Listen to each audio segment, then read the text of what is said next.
إن الحمد لله نحمده ونستعينه ونستغفره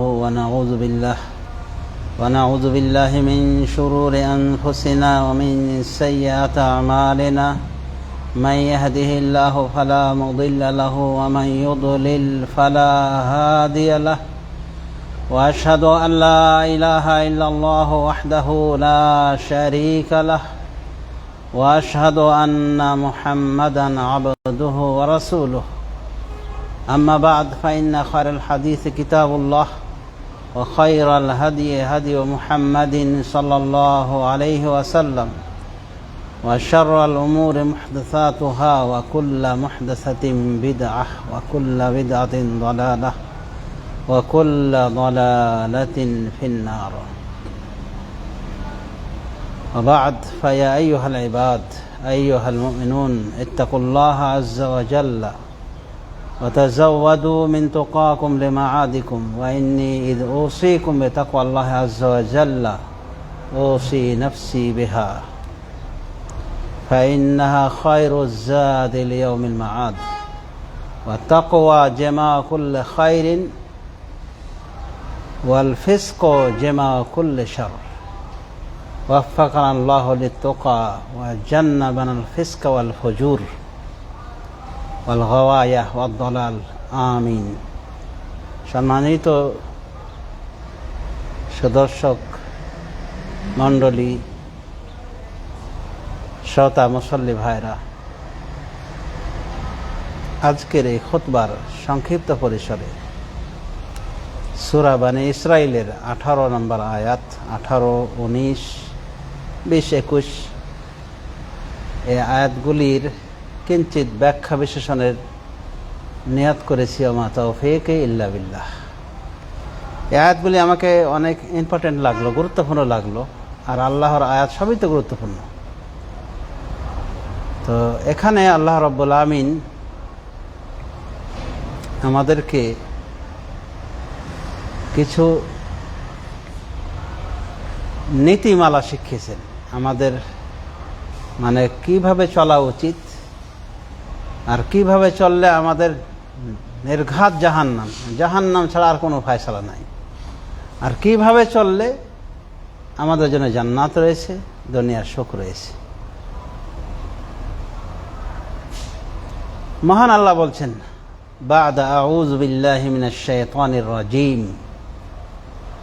মান কানা ইউরিদুল আজিলাতা আজ্জালনা লাহু ফিহা মা নাশাউ লিমান নুরিদ সুম্মা জাআলনা লাহু জাহান্নাম ইয়াসলাহা মাযমুমান মাদহুরা ওয়া মান আরাদাল আখিরাতা ওয়া সাআ লাহা সা'য়াহা ওয়া হুয়া মুমিন ফাউলাইকা কানা সা'য়ুহুম মাশকুরা কুল্লান নুমিদ্দু হাউলাই ওয়া হাউলাই মিন আতাই রাব্বিক وما كان عطاء ربك محظورا انظر كيف فضلنا بعضهم على بعض وللآخرة أكبر درجات وأكبر تفضيلا। সমাজে শুধু 18 নম্বর আয়াতে বলছেন, মান কানা ইউরিদুল আজিলাহ, যে ব্যক্তি চাইবে আজিলাহ মানে শুধু দুনিয়া যে চাইবে, রেজাল্ট কি? মান কানা ইউরিদুল আজিলাতা আজ্জালনা লাহু ফিহা, তার জন্য এই দুনিয়াকে আমি ত্বরান্বিত করে দেব। দুনিয়ার সম্পদ, মাল, টাকা কড়ি, ব্যাংক ব্যালেন্স, বউ বেটি যা চেয়েছে দুনিয়া কেন্দ্রিক এক কথা, দুনিয়া ছাড়া কিছু চায়নি, যে শুধু দুনিয়া চেয়েছে। আজ্জালনা লাহু ফিহা মা নাশাউ লিমান নুরিদ, ওকে দিয়ে দেবো, এই দুনিয়াতেই দিয়ে দেবো, অ্যাডভান্স দিয়ে দেবো। মা নাশাউ, যা আমি চাইবো, ও যা চাইবে তা নয়, লিমান নুরিদ, যার জন্য চাইব। তার মানে একটা শ্রেণী আছে মানুষের, পুরো দুনিয়াদার। আর এগুলো কি ওই নাস্তিক লোকগুলি, নাস্তিক টাইপের লোক, কাফের, মুশরিক, এথিয়েস্ট, এক কথা অমুসলিমের গোষ্ঠী এর ভিতরে পড়ে যাবে। কারণ তাদের উদ্দেশ্য মেন থাকছে, টার্গেট হলো দুনিয়া লাভ। আর মুসলমানদের ভিতরে সুবিধা অর্জনকারী মুনাফিক, মুসলমান নয় কিন্তু সে মুনাফিক, অথবা মুসলিম হয়েছে নামকে ওয়াস্তে কিন্তু সে মানে লৌকিকতাকারী, সব কাজই মানুষ দেখানো। তো ফাসেক ফজরের নামাজে নাই কিন্তু ফাসেক গিয়েছে বিমানে উঠে জানাজার নামাজে, মানে সিলেট থেকে চলে গিয়েছে ও সৈয়দপুর জানাজা পড়ার জন্য, কিন্তু ফজরের নামাজে নাই। উদ্দেশ্য হলো নেতা মানুষ, আর এক নেতা মারা গেছে, ওর নিজের দলের মানুষ, খোঁজ নিয়ে দেখেন যে ও যে মারা গেছে পটল তুলেছে যে, সেও কিন্তু নামাজটা করতো না, এমনি ফোকাস অমুক ভাইয়ের চরিত্র ফুলের মতো পবিত্র, নামাজ পড়ে না একক। বুঝেছেন? তো একটা শ্রেণী আছে দুনিয়া ছাড়া কিছু বুঝে না, আখেরাতে কিছু কাজ করলো সেখানে দুনিয়ার লেভেল থাকে। আস্তে কথা বলেন। তার মানে এরা দুনিয়া ছাড়া আখেরাত মোটেও উদ্দেশ্য নাই। এরকম দুনিয়াদারদের কি হবে? রেজাল্ট কি? আজ্জালনা লাহু ফিহা মা নাশাউ লিমান নুরিদ, তার জন্য আমি তাড়াতাড়ি দিয়ে দেব মা নাশাউ, আমি যা চাই, লিমান নুরিদ, যার জন্য আমি চাই। তার মানে সে দুনিয়া করবে, টাকা পয়সা ব্যালেন্স অনেক কিছু করার, অনেক কিছু তার আশা, কিন্তু আল্লাহ যদি চান তাহলে কিন্তু হবে, তাছাড়া হবে না। এটা মিসকিন দেখেন যে ওরও অনেক বড় আশা, রাতারাত ধনী হয়ে যাবে। সেদিন তো বলেছি সেই জুমায়, ওটা রেকর্ড হয়নি, যে আমার নিজের গ্রামের পার্শ্ববর্তী গ্রাম হালের গরু বেচে জিজিয়ান কোম্পানিতে সে যোগ দিবে, সেখানে কপাল পরিবর্তনের প্রতিযোগিতা চলছে। একটা ঠগ কোম্পানি এসেছিল, ওখানে ইনভেস্ট করতে হলে 7,500 টাকার ইনভেস্ট করতে হবে, আর ড্রাম কাটা ওই ভেজাল লোহা দিয়ে তৈরি করা একটা সাইকেল দিত, ওটা 3,500। এমনি ফাউল, ওই 2-1 মাস যাওয়ার পর শেষ। উদ্দেশ্য ছিল এদের ওই অসৎ উপায়ে টাকা খাওয়া। তো এই গরিবটাকে আমি বলেছিলাম যে এই পথে হাঁটো না। তখন আমার কোনো আত্মীয়কে সে রেফারেন্সে ব্যবহার করেছে যে আপনি এটা হারাম বলছেন, অমুক এটা হালাল বলছেন। ঠিক আছে ভাই, যাও। ধনী হতে চেয়েছিল, শেষে হালাল গরুটা হারিয়েছে ওই মিসকিন। তা আল্লাহ যদি না চায় তুই পারবি? ধনী গরিব হওয়াটাও আল্লাহর হাতে, আল্লাহর ইচ্ছা। কিছু মিসকিন থাকবে, কিছু গরিব থাকবে, কিছু ধনী থাকবে, কিন্তু ও মনে করেছে না আমাকে ধনী হতেই হবে। আর এই অসৎ উপায়, জোয়া খেলে, তারপরে ওই বিটকয়েনের একটা সিস্টেম বের হয়েছে। একটা লোকও দেখলাম যে ও কিছু লাভবান হতে পেরেছে, বরং এগুলো তো অসৎ উপায়ের ইনকাম। বিটকয়েন যেটা চলছে অনলাইনের ভিত্তিতে, এক সময় যখন দেখে যে অনেক টাকা লাভ করেছে, তখন পুরো টাকাটা আবার ইনভেস্ট করে, যে শেষে আমও যায়, ছালাও যায়, কাঁদতে কাঁদতে 2 চোখও যায়। এই জাইজিয়ান কোম্পানি, জিজিয়ানের নাম আমি দিয়েছি জাইজিয়ান। তো ওখানে অনেক লোক ধনী হতে চেয়েছিল, কিন্তু কপাল লাগবে তো, আর অসৎ উপায়। এর ভিতরে কেউ রাঘা বোয়াল হয়েছিল, কিছু শয়তান টাইপের মানুষ, যারা অসৎ উপায়ে এরকম পাবলিককে আটকাতে পেরেছিল। তো চাইলেই যে মানে আল্লাহ দিয়ে দিবেন তা নয়, মানে শুধু দুনিয়া চাওয়ার পরে দুনিয়াটা আল্লাহ পুরোটাই দিয়ে দেবে তা না, আল্লাহর চাইতে হবে। আল্লাহ যদি চান দিবে না, তো মিসকিন হয়ে থাক, তো দুনিয়াদার শয়তানের হাড্ডি হয়ে থাক, কিন্তু তোরও দুনিয়াও আমি দেব না। মানে আল্লাহ চান না। দেখা যাচ্ছে এই জগতের মিসকিন, পরকালের মিসকিন, কঠিন মিসকিন, এটা হলো সব থেকে বড় মিসকিন। আর ধনী হওয়ার জন্য যে চেষ্টা করছে, কোনো লাভ নাই। ফজরের নামাজে না উঠে রোবট দিনের জন্য, গাড়ি মোছার জন্য উঠো, কপালে যদি থাকে তো হবে ধনী, না হলে ফজর নামাজ পড়া ব্যক্তি এরাই হলো সেরা ধনী। 10 জন সেরা ধনীর নামে লিস্ট করা হয় যে এরা এই বিল গেটসের 4 নম্বর কথা আছে। আর 10 জন সেরা ধনী কি? আপনি 10-এর আগে সর্বাগ্রে রয়েছে, ওদের থেকেও আপনি সেরা ধনী, কারণ আপনি ফজরের নামাজের সুন্নাত 2 রাকাত পড়েছেন। আর ফরজ পড়লে তো আরও কোনো কথাই নাই। রাসূলুল্লাহ সাল্লাল্লাহু আলাইহি ওয়াসাল্লাম বলেন, রাকাতুল ফজর খায়রুম মিনাদ দুনিয়া ওয়া ফিহা, ফজরের 2 রাকাত দুনিয়া এবং দুনিয়া যত কিছু সব কিছু থেকে উত্তম।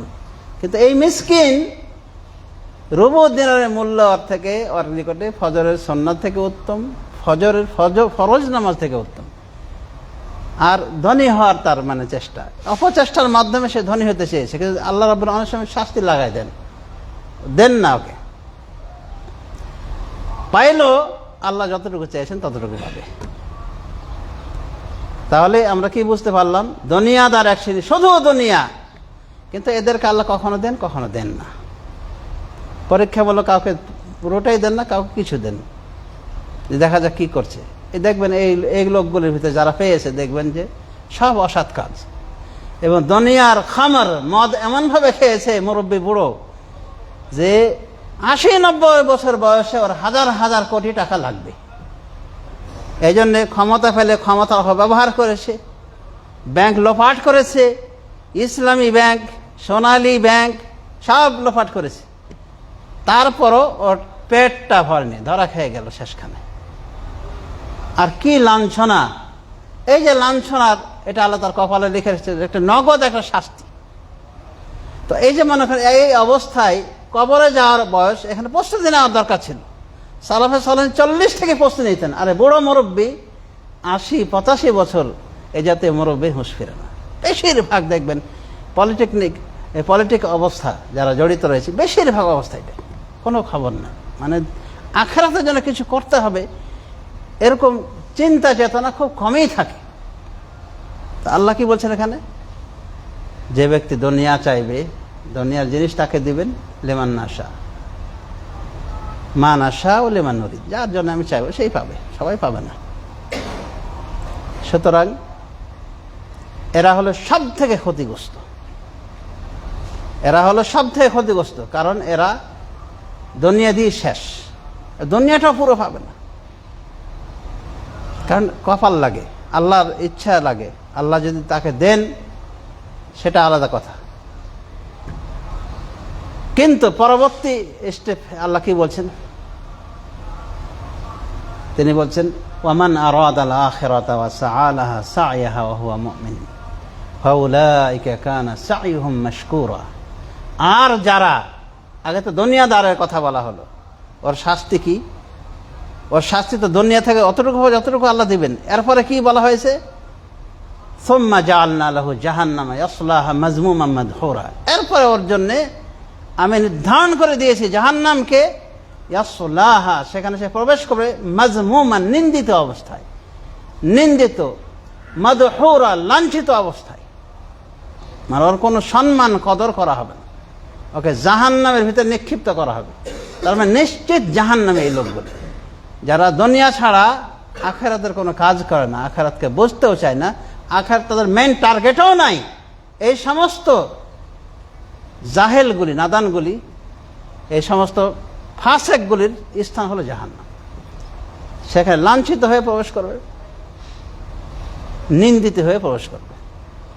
আচ্ছা, তাহলে তো এই পাক্কা দুনিয়াদার হওয়ার লাভটা বুঝতে পেরেছেন, যে পাবে ভাগ্যে যতটুকু, কিন্তু জাহান্নাম, জাহান্নাম নিশ্চিত। এসে পড়া কি ভালো? এই জন্য তো আল্লাহ বলছেন, লা ইয়াসলাহা ইল্লাল আশকাল্লাযী কাযযাবা ওয়া তাওয়াল্লা। এই জাহান্নামে ওই ব্যক্তি যাবে যে সব থেকে হতভাগ্য, কাযযাবা, যে মিথ্যা প্রতিপন্ন করেছে, ওয়া তাওয়াল্লা, এবং মুখ ফিরিয়ে নিয়েছে, মানে শরীয়তের কোনো কিছুতে নাই। এর ভিতরে মুশরিকরা পড়বে, যারা এথিয়েস্ট, নাস্তিক, এরা সবাই পড়ে যাবে। অন্যভাবে যারা শুধু দুনিয়ায় কামানোর উদ্দেশ্য, আখিরাতে কোনো উদ্দেশ্য রাখেনি, নাম কাওয়াস্তা মুসলিম নামের মুনাফিকগুলি পড়ে যাবে, রিয়াকারগুলিও পড়ে যাবে। এরা শুধু যা করো মানুষ দেখানো, হাজি সাহেব হওয়ার জন্য হজ করা, হ্যাঁ, উমরা করে একজন হাজি নাম দিয়েছে, আমি দেখে শুনেছি, ওর গ্রামের সবাইকে হাজি বলে, হয়তো সে করেছে উমরা। মানে কতটা তার স্বাদ, মানুষ তাকে হাজি বলুক। রিয়াকারিতা, এই জাতীয় আমল তো গ্রহণ হবে না। তাহলে মুনাফিকের গোষ্ঠী এবং যারা লৌকিকতা আশ্রয় নিয়ে ইবাদতবন্দি করে, তাদের খবর আছে। মানুষ দেখানো যারা আমল করে, এক কথায় শুধু দুনিয়া যাদের উদ্দেশ্য, আখিরাতে যাদের হিসাবেই নাই, এদেরকে আল্লাহ জাহান্নাম দিবেন। এবং যা চাইবে তাই যে আল্লাহ দিবেন তা না। এমন দেখা যায় মিসকিন পড়ে আছে, মিসকিন ইহুদি মিসকিন আছে না? হাফেজ ইবনে হাজারকে লক্ষ্য করে একটা ইহুদি দেখে, উনি যাচ্ছেন আড়ম্বরের সাথে, কাদিল কদাত ছিলেন উনি, মানে বিচারকদের বিচারক, সুপ্রিম কোর্টের প্রধান ছিলেন উনি, বর্তমান ভাষা আমরা বলতে পারি। তো মিসকিন ইহুদি, আবার মুচি, জুতো সেলাই করা অবস্থায় ও একটু উঠে দাঁড়ালো। হাফেজ ইবনে হাজারকে বলছে যে, হাফেজ সাহেব, আপনারা বলেন যে মুসলমানদের জন্য দুনিয়াটা কারাগার আর কাফেরের জন্য জান্নাত বেহেশত। তা আপনি বলেন তো আপনি কোন কারাগারে আছেন এত সুখে থেকে, আর আমি কোন জান্নাতে আছি মুচিগিরি করে? হাফেজ ইবনে হাজার বললেন যে দেখো, আমার জন্য পরকালে আল্লাহ যেটা রেখেছেন, তৈরি করে রেখেছেন মুমিন বান্দার জন্য, সেই তুলনায় এই দুনিয়াতে আমি যত সুখেই থাকি না কেন আমার জন্য কারাগার। কারণ আপনি যা চাইবেন এসে বসে, বিরিয়ানি দরকার বিরিয়ানি এসে হাজির, পানি দরকার পানি এসে হাজির, দুধ দরকার দুধ, মধু দরকার মধু, কল্পনার সাথে সাথে এসে হাজির। ফিহা মা তাশতাহিল আনফুস ওয়া তালাজ্জুল আয়ুন ওয়া আনতুম ফিহা খালিদুন। জান্নাতে ওটাই রয়েছে যা মন চায়, ওয়া তালাজ্জুল আয়ুন যেটাকে চক্ষু সুস্বাদু মনে করে, ওয়া আনতুম ফিহা খালিদুন, আর তোমরা সেখানে চিরস্থায়ীভাবে থাকবে। বড় মুরব্বীদের কত শখ, আগের বয়সে ফিরে পেতাম। আলহামদুলিল্লাহ, জান্নাতে এটাই হবে। জান্নাতে কোনো অসুখ নেই, টেনশন নাই, কোনো বুড়া মুরব্বী হওয়া নাই, এবং চেহারাগুলি কত সুন্দর হবে সুবহানাল্লাহ। প্রথম দলটি যারা জান্নাতে যাবে, হাইয়েস্ট র্যাঙ্কের দল, বলা হচ্ছে আলা সূরাতুল কামার, চাঁদের মতো তাদের চেহারা উজ্জ্বল হয়ে থাকবে, চাঁদ ফেল হয়ে তাদের কালো যে সমস্ত পোশাক লেবাস দেবেন এগুলোর ঝলকানিতে। তো এই যে মনে করেন জান্নাতের যে সুখ একজন মুমিনের জন্য, সে তুলনায় এই দুনিয়া অনেক কষ্ট। এদিক ওদিকে যাওয়া, বিভিন্ন অসুখ ধরা, অশ্রমে যাওয়া, এই কিচ্ছু নাই জান্নাতে। খালি খাও দাও ফুর্তি করো, আর কোনো মরণ ওখানে নাই। তা হাফেজ ইবনে হাজার বলেন যে আমি যেটাই যত সুখী থাকি এরপরও আমি এটাই আমার জন্য কারাগার। তুমি মুচিগিরি করে যে বেঁচে আছো এখানে, তোমার জন্য যে জাহান্নাম হয়ে গেছে, দাউ দাউ করে আগুন জ্বলছে, ওখানে গেলি তো তুমি শেষ, মরলি তো জাহান্নাম, সেই তো না, এটাই তোমার জন্য জান্নাত। তখন কোনো বর্ণায় বলা হয়েছে যে ওই ইহুদিটা মুসলিম হয়ে যায়, যে ইহুদি থেকে লাভ কি, এদিকে ইহুদি আর মিসকিন, বুঝেছেন? তা আসে না এরকম দুনিয়াদার রিক্সা চালক, 60-70 বছর বয়স, মায়া লাগে। কিন্তু খোঁজ নিয়ে দেখেন এরকমও রিক্সা চালক আছে যে খোঁজ নিলে আর মায়া লাগবে না, বুড়া খাটাস বুড়া, নামাজ পড়ে না, কিন্তু আছে কিছু মুরব্বী আছে নামাজ রোজা করে, আলহামদুলিল্লাহ। সবাই একই জাতের, একই যে পাল্লায় মাপার মতো এরকম না। তো সমাজে শুধু তাহলে আমরা বুঝতে পারলাম যে শুধু দুনিয়া উদ্দেশ্য করা এগুলো কপাল পোড়া মানুষ, এদের জন্য জাহান্নাম রয়েছে, আর ভাগ্যে যতটুকু ততটুকুই পাবে। কিন্তু আমান আরাদাল আখিরাতা ওয়া সাআ লাহা সাইয়াহা ওয়া হুয়া মুমিন, এরপর আল্লাহ বলছেন আর যারা আখিরাত চাইবে, ওয়া সাআ লাহা সাইয়াহা ওয়া হুয়া মুমিন, এবং আখিরাতের জন্য প্রচেষ্টা করবে, মানে শুধু জান্নাতে যেতে চাচ্ছেন আর কাজ করবেন না, খাঁটি বেনামাজি হয়ে শুয়ে থাকবেন, হ্যাঁ, নামাজ রোজায় নাই, আমলে আকীদা বিশ্বাসে নষ্টামির শেষ নাই, আর জান্নাতুল ফেরদাউসের অপেক্ষায় আছেন, হবে? তা আল্লাহ বলছেন যে ওমান আরাদাল আখিরাতা ওয়া সাআ লাহা সাইয়াহা ওয়া হুয়া মুমিন, যে ব্যক্তি আখিরাত চাইবে এবং তার জন্য চেষ্টা করতে হবে, নামাজ পড়তে হবে, রোজা রাখতে হবে, শরীরের পাবন্দি করতে হবে, হালাল হারাম মেনে বেশি চলতে হবে। ওই ফুটানি করলে তো হবে না, নিজের ইচ্ছা অনুযায়ী আপনি নিজে কামাই করবেন, সেটাকে অকামে ব্যয় করবেন, এটা তো অধিকার নেই। আপনার ইনকাম আপনি করেছেন বলে আপনি গাঁজা খাবেন, সেটা অধিকার নেই। বেড়ি খাওয়ারও তো অধিকার নাই, আছে? কারণ ওটা আসলে হারাম।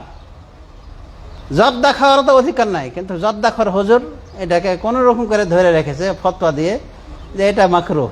মাকরুহ মানে কি? ঘৃণিত জিনিস। তো ঘৃণিত জিনিস কি হুজুররা খাবে? এটা কি হুজুরদের সভা? নাউযুবিল্লাহ মিন যালিক।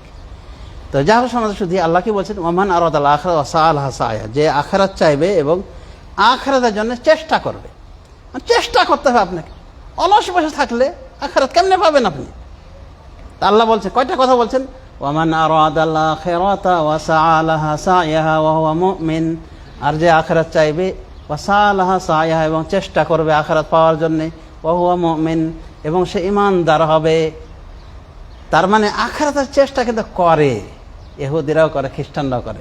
গির্জায় গিয়ে খ্রিস্টানরা কি করে, 3টা বিয়ে পাওয়া যায় ওখানে মাহবুদদের, একটা আল্লাহ, একটা ঈসা, ঈসার মা। তারা বলে যে 3-এর ভিতরে একের ভিতরে 3, আরে জারি এবাদত করে, একই কথা, সব কোম্পানি একটা। নাউযুবিল্লাহ। তো চেষ্টা তো করছে, এই খ্রিস্টানও তো আখিরাত পাওয়ার চেষ্টা করছে, কিন্তু গলত তরিকে করছে। ওয়াহুয়া মুমিন, ঈমানদার অবস্থায়। ঈমানদার অবস্থায় ওর আখিরাত চেষ্টা হলো না, বেঈমান অবস্থায়। আল্লাহ কি কোম্পানি আছে?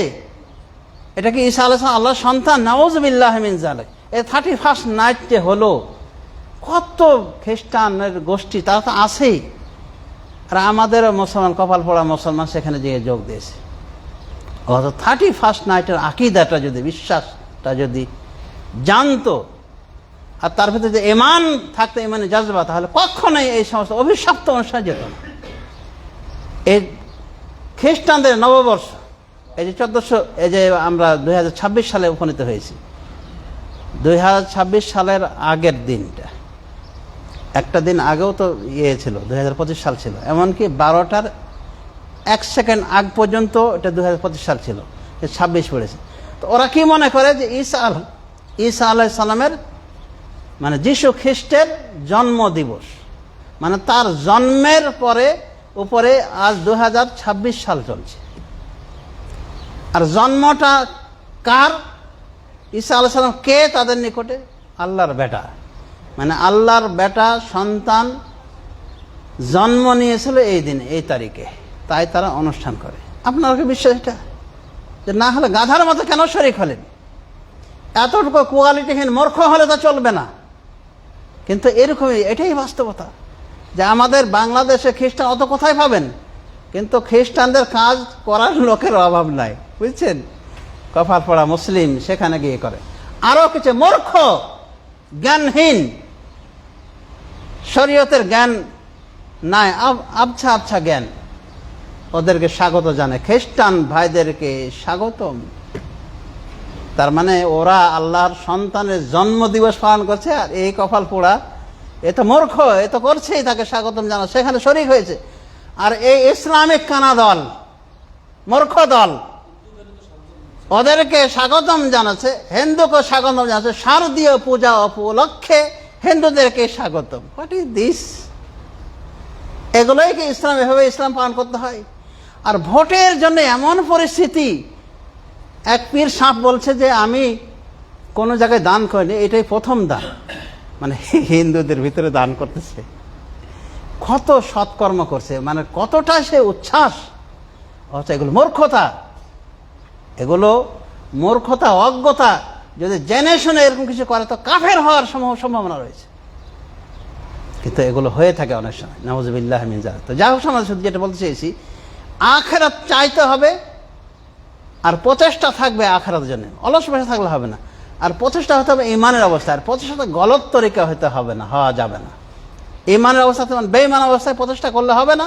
যেমন ইহুদ, খ্রিস্টান, বৌদ্ধ, সব ধর্মে কিছু আখিরাতের কাজ করার চেষ্টা করে, তারা মনে করে আখিরাতের কাজ, কিন্তু ওগুলো কাজ ওদের বেঈমানের অবস্থায় করার কারণে আল্লাহ ওগুলোর কোনো মূল্য দেবেন না, একখানা করে মূল্য দেবেন না। তাহলে আমরা বুঝতে পেরেছি আখিরাতের জন্য অলস বসে থাকা যাবে না, চেষ্টা করতে হবে। সে চেষ্টা ব্যর্থ চেষ্টা নয়, বেদাতি চেষ্টা নয়। আর ঈমানের অবস্থায় কথা, মানে বেঈমান হয়ে না, মাজার পূজারি হয়ে মাজারে সেজদা দিয়ে কপাল ঠোকে সেখানে গিয়ে যদি বলা হয় বাবা বড় বিপদে, তো গেছে, এও তো একটা মানে ওই হিন্দুদের মতো প্রচেষ্টাকারী। তো চেষ্টা করতে হবে আখিরাতের জন্য, আখিরাতকে পাওয়ার জন্যে, কিন্তু এই অবস্থায় যে ঈমানটা যেন ঠিক থাকে। বেঈমান হয়ে আখিরাত চেষ্টা করা কোনো ফায়দা দেবে না। হ্যাঁ, দুনিয়ার কিছু ফায়দা দিবে, কিছু বেঈমান এথিয়েস্ট, নাস্তিক মার্কা লোকগুলো কিছু দুনিয়াতে কিছু কাজ করে, যেমন গরিব অসহায়কে দান করে, মুস্তাশফায়, হাসপাতালে দান করে। তো এগুলোর বিনিময়ে আল্লাহ দুনিয়াতে তাদেরকে কিছু দিবেন, তাও তার মর্জি অনুযায়ী হতে হবে। উনি আল্লাহ চাইলে, সেটা তো আগের আয়াত থেকে বুঝতে পেরেছি। তো আল্লাহ বলছেন, ওয়ামান আরাদাল আখিরাতা ওয়া সাআ লাহা সাইহা ওয়া হুয়া মুমিন ফাউলাইকা কানা সাইহুম মাশকুরা। বলছেন আল্লাহ, যারা আখিরাত চাইবে এবং তার জন্য চেষ্টা করবে ঈমানদার অবস্থায়, ফাউলাইকা কানা সাইহুম মাশকুরা, এদের প্রচেষ্টার শুকরিয়া করা হবে, মানে আল্লাহ এদের চেষ্টার শুকরিয়া জ্ঞাপন করবেন, মানে এদের চেষ্টাকে মূল্যায়ন করবেন, এদেরকে জান্নাত দানে ধন্য করবেন এবং জাহান্নাম থেকে নাজাত দান করবেন, জাহান্নাম থেকে নাজাত করবেন এবং জান্নাত দানে ধন্য করবেন। এরা হলো সৌভাগ্যশীল। আচ্ছা, এদের দুনিয়াটা কেমন হবে? এরা তো দুনিয়ার ব্যাপারে বলা হয়নি, দুনিয়ার ভালো চেষ্টা করে, বলা হয়েছে দুনিয়ার অংশটা এরা আরো বেশি পাবে। কারণ আল্লাহ রাব্বুল আলামিনের হাতে দুনিয়া আছে না? ওই যে মিসকিনটা শুধু দুনিয়া চেয়েছে, তা আল্লাহ কতটুকু দিয়েছে? আল্লাহ যতটুকু মন চেয়েছে দিয়েছেন, আল্লাহ যতটুকু চেয়েছেন ততটুকু দিয়েছেন। কিন্তু যার মূল টার্গেট থাকবে আখেরাত, এবং এর জন্য সর্বত চেষ্টা, তার জন্য তো আল্লাহ আখেরাত দেবেনই, জান্নাত দেবেন, তার পিছনে দুনিয়াকে খাদেম হিসেবে লাগিয়ে দেবেন। এই দুনিয়াতে ওর খেদমত করা, আমার এটা বান্দা, সৎ বান্দা, এটা আমার ওয়ালি, এর তো খেদমত করে যা। এই জন্য দুনিয়া ওর পিছিয়ে লাগিয়ে দেবে, দেখবেন যে ও সুন্দর সংসার চলে যায়। হয়তো বেতন অত না, তারপরে বরকত। প্রত্যেকটা ইমাম আমাদের দেশে কয়েক হাজার টাকা বেতন পায়, হয়তো 10,000 5,000 এরকম পায়। তারপরও দেখবেন যে লাখপতি কোটিপতিরা যে শান্তি নাই, সেই শান্তি তারা অনুভব করছে। এটাই তো বাস্তবতা। আপনি আখিরাতের কাজ করেন, দেখবেন আপনার ভিতরে শান্তি চলে আসবে। যে বেতনে থাকবেন সেই বেতন নিয়ে শান্তিতে থাকবেন, পরিবারটাও আপনার জান্নাতি পরিবার হবে। যেমন পরিবার আছে না, বউটা নিয়ে অশান্তি আর অশান্তি, মানে দুনিয়াতেই জাহান্নামে পড়ে গেছে। বেশিরভাগ দেখেন মতুয়া টাইপের লোকদের বউগুলো এরকম হয়। এমনকি দ্বিতীয় বিয়ে করলো অশান্তি আসে না, মূর্খরা যেভাবে অশান্তি করে, মূর্খ পরিবার যেভাবে অশান্তি, কারণ ওরা একটা জেনারেশনের বিষয়টা মানে সেইভাবে গ্রহণ করে নিচ্ছে। আল্লাহর বিধান আছে, সমস্যা কি? আমার স্বামী একটা বিয়ে জেনা তো করেনি, কিন্তু মূর্খ মহিলাগুলি মনে করবে যে আমার স্বামী আর একটা বিয়ে করলো, এটা তো খুবই খারাপ কাজ করলো, আমি আর বেঁচে থাকলে মরিয়ে যাই, আত্মহত্যা করবে, অথবা ও কি মারবে, ওর জামাইকে মারবে। তো এগুলো হলো কি নিছক দুনিয়াদারদের অবস্থা। আর আল্লাহমুখী লোকদের এই হলো সুব্যবস্থা, যে আল্লাহ রাব্বুল আলামিন তাদের দুনিয়ার ব্যবস্থার দায়িত্ব নিয়ে নেন। মক্কার ইমামের টাকার দরকার নাই, টাকার বিষয়ে মরিয়া হয়ে ঘুরছে, টাকা ধান্দায় পড়ে আছে সবসময় না, ওই নিয়ে ইমামতি করছে, সরকার তাকে একটা ভালো বেতন দিচ্ছে, যাতে তার কোনো সমস্যা তো হবেই না, আর একটা বড় লোকের জিন্দেগি যাপন করছে। হ্যাঁ, প্রত্যেকটা আলেম আলমকে লক্ষ্য করে দেখেন তো, যারা ভালো আলেম লক্ষ্য করে দেখেন, এরকম কোনো কষ্টে আছে, অভাবে আছে, হাত পা দরকার হয়েছে কারো নিকটে, তার মানেই বুঝে নেন যে আপনিও যদি এরকম মনোভাব লালন করেন যে আমার আখিরাত টার্গেট, আর দুনিয়া পেলে কি না পেলে কি, আখিরাতের জন্য প্রচেষ্টা করবেন, দেখবেন আল্লাহ দুনিয়া আপনার পিছনে লাগিয়ে দিন। এরকম অনেক পাবলিক আছেন, আল্লাহ তাকে সুখে রেখেছে। হ্যাঁ, কিছু আছে বেনামাজি হওয়ার পর অনেক সুখে, সে মনে করে আমি মনে হয় আল্লাহর ওলি হয়ে গেছি নামাজ ছাড়তে ছাড়তে। না, ওটা শয়তানের ওলি, কিন্তু আল্লাহ ওকে দিচ্ছেন পরীক্ষামূলক, যে তুই ভাব নিয়ে থাক, আরো তোকে একবারই ধরবো, এরকম পরীক্ষা। সুতরাং ফাসেক হওয়ার পরও, মদ গাঁজা খাওয়ার পরও, অপথে ইনকাম করার পরও যদি দেখেন যে আপনার সংসারে অনেক বরকত হয়, তার মানে হলো আপনি আল্লাহর পরীক্ষায় পড়ে গিয়েছেন, আপনি পরীক্ষায় পড়েন। সুতরাং সাবধান, এবার নিজেকে সংশোধন করে নেওয়ার চেষ্টা করেন। তো যা হোক সমাজ শুধু আজকের এই 18-19 নম্বর আয়াত সূরা বানী ইসরাঈলের এতটুকুই সংক্ষেপে তাফসীর করার সুযোগ পেলাম। এখান থেকে আমরা শিক্ষণীয় বিষয় যে আমরা সতর্ক সাবধান থাকবো। দুনিয়া করে যে আপনি বেশি কিছু পেয়ে যাবেন, পাবেন না। কিন্তু লাভটা হলো যে শুধু দুনিয়াদার হওয়ার কারণে আপনার জাহান্নাম নিশ্চিত। কিন্তু আপনি আখিরাত চেষ্টা করেন, আখিরাত চিন্তা চেতনা লালন করেন, দেখবেন আল্লাহ রাব্বুল আলামিন আপনার জন্য আখিরাত দেবেনই, দুনিয়াটাও আপনার পিছনে লাগিয়ে দেবেন। আপনার কোনো সমস্যা হবে না ইনশাআল্লাহ। আপনি উভয় জগতে সুখী থাকবেন বেইজনিল্লাহ ইনশাআল্লাহ। আল্লাহ রাব্বুল আলামিন আমাদের সবাইকে ওই নিরেট দুনিয়াদার হওয়া থেকে পানাহ দান করুন, এবং যেন আমরা সবাই আখিরাতমুখী হতে পারি, এরকম চিন্তা ফিকির লালনে তৌফিক দান করুন। আমিন। ওয়া আখিরু দাওয়ানা আলহামদুলিল্লাহি রাব্বিল আলামিন।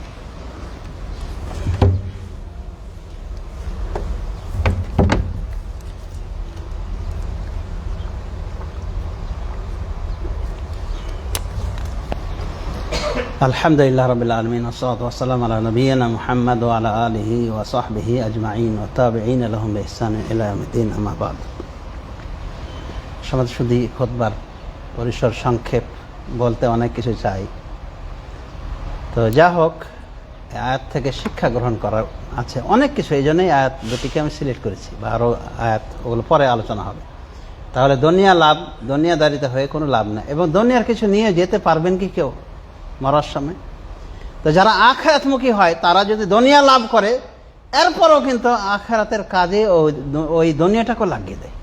আল্লাহ টাকা পয়সা দিয়েছে, খালাস দেন, গরিব অসহায়, কত বড় অসহায়। বাংলাদেশে গেলেই তো দেখবেন যে অসহায়ের গোষ্ঠী চারিদিকে, এখান থেকেও দিতে পারেন, সহানুভূতি হাত বাড়াতে, ইহুদের মতো শুধু জড়াই করলেন আর ওদের যেমন তো জাহান্নাম হয়ে করছে, তা আপনার ওইটাই ফায়সালা হবে যে আপনি কোনো কিছুই করলেন না কল্যাণকর, শুধু ইনকামই করলেন আর শরীয়তের পাবন্দিও করলেন না, আপনি তো জাহান্নামের কীট, খালি মরেননি এইটুকুই বাকি আছে। সুতরাং সমাজ শুধু এরকম হওয়া উচিত নয়, এরকম দুনিয়া পূজারি হওয়া উচিত নয়, বরং আখিরাত চিন্তা চেতনা লালন করলে আল্লাহ আপনার পিছনে দুনিয়াকে লাগিয়ে দিবেন এবং কোনো সমস্যা হবে না। এবং আল্লাহ আপনাকে কানাত নামের একটা ধনসম্পদ দেবেন, মানে পরিতুষ্টি, আপনাকে যা দিয়েছেন আল্লাহ সেটাতেই আপনি খুশি হয়ে থাকবেন। তখন যদি আখিরাত তখন মেইন টার্গেট হয়, আল্লাহ রাব্বুল আলামিন আমাদের সবাইকে তৌফিক দান করুন আমাদের আখির মুখী হওয়ার এবং দুনিয়ার প্রতি অধিক টান, এগুলো থেকে যেন আল্লাহ আমাদের হেফাজত করেন। আমিন। আল্লাহুম্মা আ'ইজ্জিল ইসলাম ওয়াল মুসলিমিন ওয়া আযিল্লাশ শিরকা ওয়াল মুশরিকিন। আল্লাহুম্মা আতি নুফুসানা তাকওয়াহা ওয়া যাক্কিহা আনতা খায়রু মান যাক্কাহা আনতা ওয়ালিয়ুহা মাওলাহা। আল্লাহুম্মা ইগফির লিজামিল মুসলিমিন ওয়াল মুসলিমাত ওয়াল মুমিনিন ওয়াল মুমিনাত মিনহুল আহইয়া ওয়াল আমওয়াত ইন্নাকা সামিউন কারীবুম মুজিবুদ দাওয়াত বিরহমাতিকা ইয়া আরহামার রাহিমিন। ওয়া কুমু ইলা সালাতি বারাকাল্লাহু ফীকুম ওয়া সাল্লাল্লাহু আলা নাবিয়িনা মুহাম্মাদ ওয়া আলা আলিহি ওয়া সাহবিহি আজমাইন। দিয়ে দিন।